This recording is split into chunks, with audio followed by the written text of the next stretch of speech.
नमस्कार दोस्तों, learn knowledge in Hindi में आपका स्वागत है। आज भारतीय दंड संहिता 1860 इंडियन पेनल कोड 1816 के बारे में बताने जा रहा हूं, जिसका अनुमोदन 6 अक्टूबर 1860 में किया गया। इसके अध्याय 1 में प्रस्तावना प्रेमबल से शुरुआत करते हैं, जिसमें कि उद्देश्य का भारत के लिए एक साधारण दंड संहिता का उपबंध करना समीचीन है, अतः निम्नलिखित रूप में अधिनियमित किया जाता है। पहले हम प्रमुख 5 धाराओं पे प्रकाश डालेंगे, जिसमें धारा 1 कहती है कि संहिता का नाम और उसके प्रवर्तन का विस्तार कहाँ कहाँ होगा।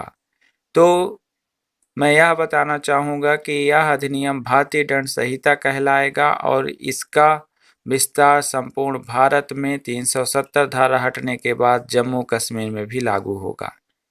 धारा 2 यह बताती है कि भारत के भीतर किए गए अपराधों का दंड हर व्यक्ति इस संहिता के उपबंधों के प्रतिकूल हर कार्य या लोप के लिए जिसका वह भारत के भीतर दोषी होगा, इस संहिता के अधीन दंडनीय होगा, अन्यथा नहीं।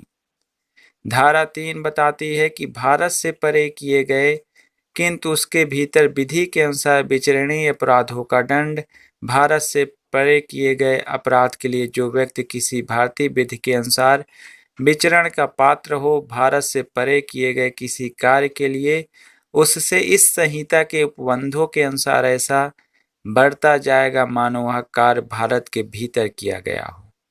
धारा 4 बताती है कि राज्य क्षेत्रातीत अपराधों का संहिता का विस्तार।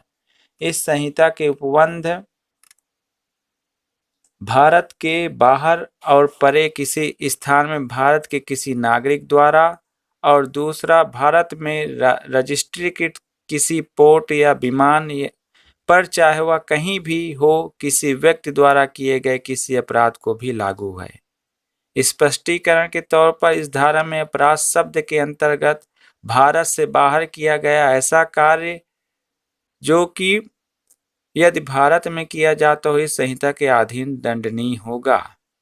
दृष्टांत के तौर पे का जो भारत का नागरिक है उगांडा में हत्या करता है, वह भारत के किसी स्थान में जहां पर वह पाया जाए हत्या के लिए विचलित और दोष सिद्ध किया जा सकता है। कहने का तात्पर्य यह कि भारत विधि के अंतर्गत आने वाले कानून के अगेंस्ट कोई अपराध किया जाता है, चाहे वो विदेश में भी क्यों न किया गया हो, तो संबंधित व्यक्ति भारतीय कानून विधि के अनुसार दंड पाने का पात्र माना जाएगा। धारा 5 कहती है कि कुछ विधियों पर इस अधिनियम द्वारा प्रभाव न डाला जाना।